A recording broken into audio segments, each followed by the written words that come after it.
Mr. President, have you decided you're definitely going to send National Guard troops to Chicago? I didn't say when, but the answer is, look, Chicago's very interesting because I watched Pritzker get up and say about, we don't need help, we're safe. But 2 weeks ago, they had 6 people murdered, and they had 24 people hit by bullets. Last week, as you know, it was 7 people, 24 people hit, and 7 people died. And then over the last 2 days, that was the crown jewel. They had, I guess, 9 or 10 killed, and 50 hit with bullets. And you have this governor get up, who's a terrible governor. Probably he and Gavin Newsom would be probably the 2 worst and most naive. They're naive. Either they're naive or they're very untruthful. And he'll say, we don't want any protection. We don't need. So in the last 3 weeks, he's lost almost 20 people killed. There's no place in the world, including you can go to Afghanistan, you can go to places that you would think of. They don't even come close to this. Chicago is a hellhole right now. Baltimore is a hellhole right now. Parts of Los Angeles are terrible. If we didn't put out the fires, and I mean the other fires, the bullet fires, they didn't do a good job with it. They should have had the water coming down, like I said. You know, we had to release the water. We had to go in and release the water to LA. It's so badly run. But if I didn't send the National Guard into Los Angeles, I would be making an announcement today. I'd be talking about Huntsville, and I'd simultaneously be saying, by the way, the Olympics is not coming to Los Angeles. If we didn't do that, and even the sheriff, the top law enforcement person in Los Angeles said, we could not have handled it without them. So that's what he said. Make your mind up on Chicago, though? Well, we're going in. I didn't say when. We're going in. When you lose, look, I have an obligation. This isn't a political thing. I have an obligation. When we lose, when 20 people are killed over the last 2.5 weeks, and 75 are shot with bullets. So let me tell you a little story about a place called D.C., District of Columbia, right here where we are. It's now a safe zone. We have no crime. It's in such great shape. You can go and actually walk with your children, your wife, your husband. You can walk right down the middle of the street. You're not going to be shot, Peter. You're safe. Everyone likes you anyway. They probably wouldn't do it. But it's so dangerous. And there are people in this audience that you've suffered greatly. There are people in this audience that have been mugged and hurt badly, and they don't want to talk about it. Maybe you were very brave in talking about it. You made quite an impression on a lot of people. I appreciate it. But there were other people in this room that have been hurt very badly just walking down the street in D.C. Washington, D.C. is a safe zone right now. It's a safe city. The restaurants are open. They're booming. You can't get a restaurant. New restaurants are announcing that they're going to be open. This took place in 12 days. Now it's 15 days, but 3 days ago it became what's known as a safe zone. It's a safe city. And this city was really bad, really, really bad. We took 1,600 people out, hardcore criminals that will not be coming back anytime soon. And we're very proud of it. You know, to have our nation's capital lose every week. You know, it was like years, many years, where every single week somebody was killed for many, many, many consecutive weeks. This went on for years.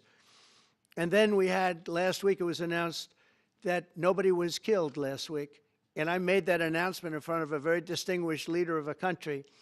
And I'm saying proudly, ladies and gentlemen, nobody was killed in Washington, D.C. this week. He looked at me like, what's that all about? I say, yeah, we have a little bit of a crime problem. And we don't have a crime problem in Washington anymore. And the mayor has been very helpful, and the police commission has been very helpful, and it's been a great team. And I would love to have Governor Pritzker call me.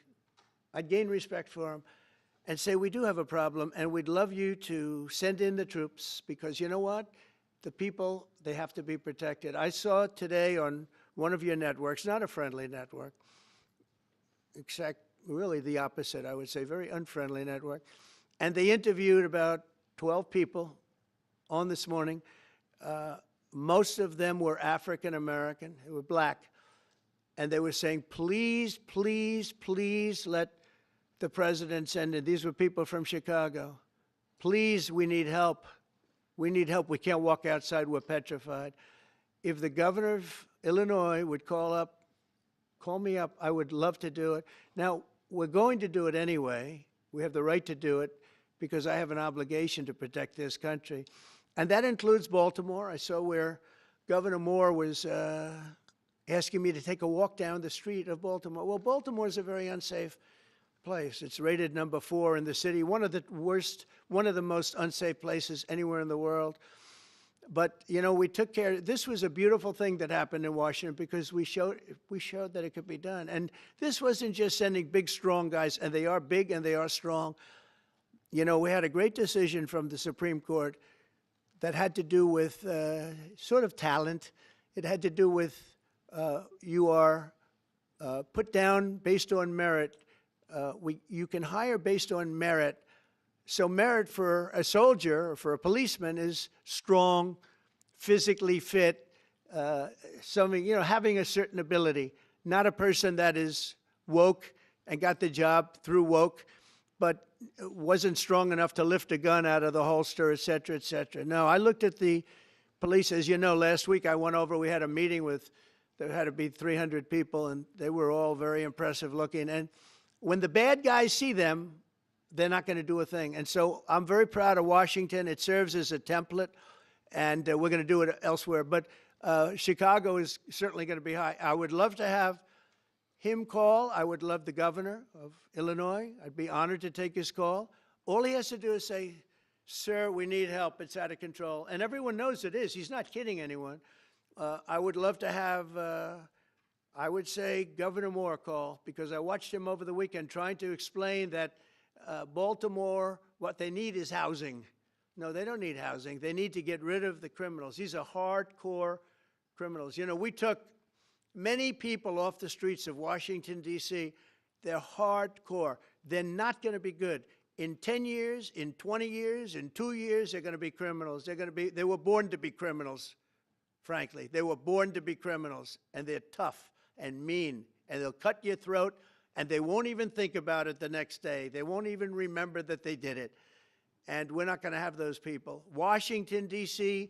is now a safe zone. It's a safe place. And you can walk, Katie, you can walk right down the street with, by the way, one of the biggest human beings I've ever seen, which is her husband. He was a football player for like 11 years in the NFL. He's a big person.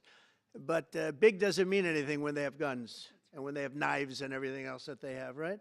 But you can walk right down the street, even by yourself, and you're totally safe. Washington, D.C. is a great thing. Yes, ma'am, please.